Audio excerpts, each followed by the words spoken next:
tomorrow on the economic viability service provision. Now, it's true that tariffs are low, but the problem is that they don't know that. They don't know that their tariff is low because it is only cash coming in, and cash is being used for other services, not even for water. So the first issue to tackle is what Mr. Nasser said, governance. People have to know that their tariff was misstructured and it was not based on a policy in attempt to unify tariff all over the place. It is people, they don't know that the tariff is really not working well. The subsidy, again, most of the people, they don't know that there are hidden subsidies in water. That's one. Second, even if you talk about subsidy, they would say that it is our right, that the government should pay for water. So these issues, to tackle those, we have developed a roadmap, which we'll be presenting tomorrow on how to tackle these issues. Thank you. Thank you very much. With that, with your permission, I'll close the floor for questions and then turn the floor to Ms. Nonay to respond to some of these questions. Thank you so very much. Oh, okay. So, so why don't I take the one on the World Bank, and I think the one on governance, perhaps somebody else can take it, or I can also take part of that one. So let me start with the tough question that you asked about, well, not so tough, I guess, about the World Bank. What is the role? And our role is really to help the poor. So I want to be very clear about that.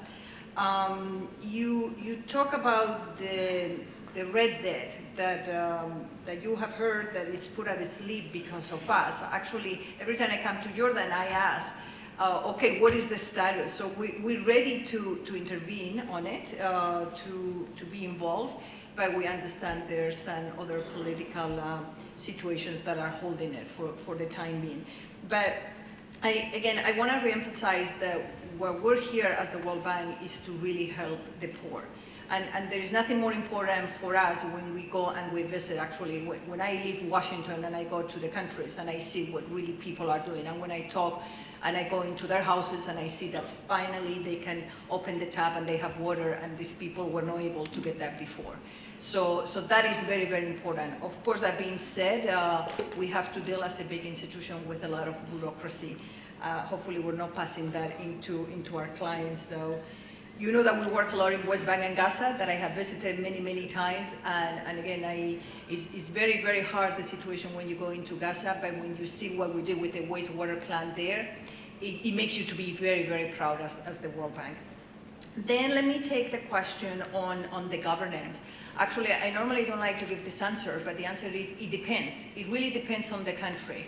So for example, in the case of West Bank and Gaza, we're tackling the reforms from the top of the institutional level, but we're also trying to go to the level of the utilities.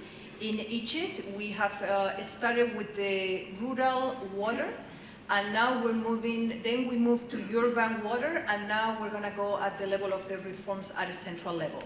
So it really depends where is the country. And of course, there are some countries, as I mentioned, that they're in fragility, that perhaps going to try to tackle the governance issue all at once will be a suicide for all of us, because we need to be tackling the reconstruction and other issues. But perhaps somebody else from the panel might want to comment on the governance? Any of the panels, would you like to contribute to the... I suggest, with your permission, that we just move, because we are a little bit of a tight timing thing. So with your permission, we'll just move ahead, and please feel free to link up with the panelists after we adjourn. Thank you so very much, Ms. Nonay. I'm just going to quickly recap. Agriculture, energy, climate, and the others are all exerting serious pressure on our meager and shrinking water resources, tensions on transboundary issues, desalination and heavy demand in Damascus, with issues on affordability for challenged households. 60% of the water bill in Jordan is actually a hidden fee or tariff for power, for energy. Over 50% of wastewater in the region is recycled raw into the environment, and we end up drinking it. Third of MENA population do not have access to safely managed drinking water services. Over one fourth do not have basic sanitation. fragility and conflict are compounding the situation in our region, and we have 21 billion US dollars per year in losses due to poor water and sanitation. These are hard facts that we have not to live with, but we have to tackle. With that, thank you so very much, Ms. Nonai, for your remarkable wisdom and for opening our eyes to these very hard realities. Again, I repeat, water and sanitation, it is not a service, it's a sector. The unregulated private sector in some of the countries in our region that provides contaminated water, unfit for human consumption, is a service. But because we need a sector because of that we need a sector in order to eliminate this unregulated private sector. The private sector that desludges septic tanks and cesspits and discharges the water into hydrological bodies, into rivers, canals, and the like, we end up drinking it. That is an inadequate and poor service. For that reason, we need a sector to regulate all of that. Having said that, I would like to turn the floor to His Excellency Dr. Hazem to shed some light on service delivery models. What are the models that we have? We all know a service is a relationship between multiple parties. I am being the visual person I see it as a triangle. On top of the triangle is the policymaker, oftentimes perhaps the government. On one side there's the service provider, be a utility, whatever it is, and then of course the customer at the heart of the service, and in the middle, and that is as important as each and every one of the other nodes and apexes, is the regulator. Having said that, I turn the floor to Dr. Hazem to share some of his experience and wisdom. Over to you, Dr. Hazem. Well, thank you. Water services models are many. If you remember, and all the experts here, they know that we have the government, which is the owner of everything, and we have the customers on the other side, and we have the service provider. In the middle, sometimes we have regulator. Not all Arab countries have regulator, because private sector participation and engagement in water services is still very modest, and usually regulation done by contract in the majority of the Arab countries, including Jordan, which is not a bad model. It's not a bad model because, again, the regulatory experience in our region is a very bad one. I'm talking about Jordan. We do not have a successful regulatory body up until now. Even the telecom, even the electricity, etc. It's all failing in a way or another. For governance issues, again, for governance issues, for non-water or non-electricity element beyond the hands of the people working in these sectors. When it comes to the service providers models, usually it depends on what you want as a decision maker in the water sector. Are you after efficiency? There is some service models. Are you after getting finance? There are certain models. By the way, most of the service providers are because of lack of finance, especially the BOTs and the water, the BOO and the electricity, mainly because of finance. Then we put on top of them efficiency. Are you after technology transfer? Because you have very complicated issues and you need to see the state-of-the-art technology in your utility, then there is a different service model. So these models starts from the very sophisticated ones, like BOT and BOO. And there are also certain models that been floated by the World Bank over the years, which are failed models, at least in our area. I know the experience in Morocco, for example, with concessions, and I think it was the only experience with concessions in Morocco.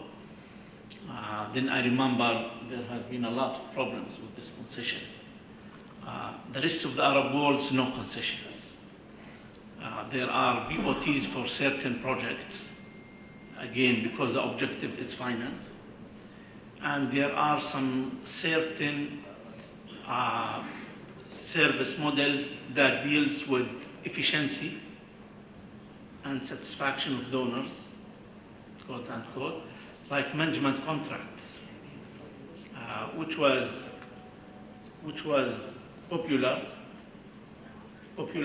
in most of the countries, from Jordan to Philippines. But nowadays, this management contract reduced into what's so-called micro PSP, which dealing with the metering, dealing with the billing, dealing with the operational maintenance of wastewater treatment plants, which I am with it, by the way. I think it's the most successful types of service models, micro PSP for billing, for O&M, for etc. So those are the service models. Of course, the worst are the government models, government managing water and sanitation. Very low efficiency, wastage of resources. I know, I'm very frank, I'm telling you from my experience. I am a government, I've been with the government most of my life. So the worst is the government management when it comes to water and sanitation. And the best is the hybrid, where you have governmental contribution while the private sector is doing the business. We in Jordan moved into a customized service model. Mr. Kamal Zu'bi is one of the pioneers in these systems, which is the public-owned companies owned by the government, but works according to companies' law, with some restrictions from the audit bureau, because you know, water operations, they need flexibility. You cannot tell people, yes, we will change the pipe in 20 days once we have all the agreements of the world to sign on something. So these companies in Jordan worked to a certain period and to a certain extent very well, but I think now we have to look for the next generation of these companies, which including more private sector within these public companies, within the micro PSP that I mentioned, outsourcing the billing, the metering, the O&M, the GIS, whatever you name it. Sometimes the BOT is the most expensive, but we in Jordan, together with the USAID, managed to come up with a new model worldwide for a major wastewater treatment plant, which is a mix of a public and private sector money, which was not done before between a private sector and a donor. It was a unique system, and fortunately it's been working at least for the last 16 years. And this model really considered to be among the most successful models worldwide for the government of Jordan and for the USAID. And I am proud that I really contributed to this model. I have people here from the USAID, Mr. John Wilson, who also contributed to this model because they have to change some of their regulations back in the United States in order to cater for the Jordanian needs of this hybrid financial model. So I hope I am clear with these definitions. Thank you. Thank you so very much, Excellency Dr. Hazem. With your permission, because we're a bit squeezed on time, I'll just quickly recap, and if there are questions, please feel free to link up with Excellency Dr. Hazem after the session. There are many service models in our region, and they're all key to achieving a certain paradigm or a certain objective. Most commonly is the financial feasibility. With that, the private sector comes to play immediately. Other objectives could be technology transfer transfer of the know-how, it could be efficiency. And I would like to highlight the message by His Excellency that the government-run models are one of the suboptimal models that we have, and the most successful is the hybrid or perhaps the corporations. I'm not a legal person, but I think that is what we're referring to, corporatization is key, which is really important. And thank you so very much, Excellency Dr. Hazem, for sharing your wisdom on that topic. Without further ado, our region over the past 8 years have been undergoing extremely difficult circumstances by the so-called Arab Spring. It started in Tunisia and all the way down to Yemen, and we see the repercussions as we go through. We all thought that we are resilient, our sectors are robust, but unfortunately, and to varying degrees of course, sectors have withheld to the challenges in varying levels, which perhaps is in contrast of what we thought. Having said that, I am kindly requesting Ms. Afilal to share some of her wisdom on the resilience of the water and sanitation sector. Over to you, Ms. Afilal. Thank you, Dr. Hattab. Before talking about resilience, I think we should demystify this concept. What that means, resilience? What that means, resilience, that concept has been emerged last decades. We should define what that means, resilience in the water sector. Is it a risk management? Is it the adaptation to climate change, impact or effect? We should unify our definition for this resilience. I think before talking about resilience, we should evaluate the risk in the water sector. What is the level of the risk in the water sector? And we should identify also the problem that's related to climate change, related also to all risk, environment risk. The water resilience is not enough included in our strategic planning, in our implementation of water policy, in our prevention of the risk, in our capacity building, in our tools management. Water resilience, it's really a very complex problem that should be included in our strategic planning. The state invests more in infrastructures, invests more to building a huge power plants, invest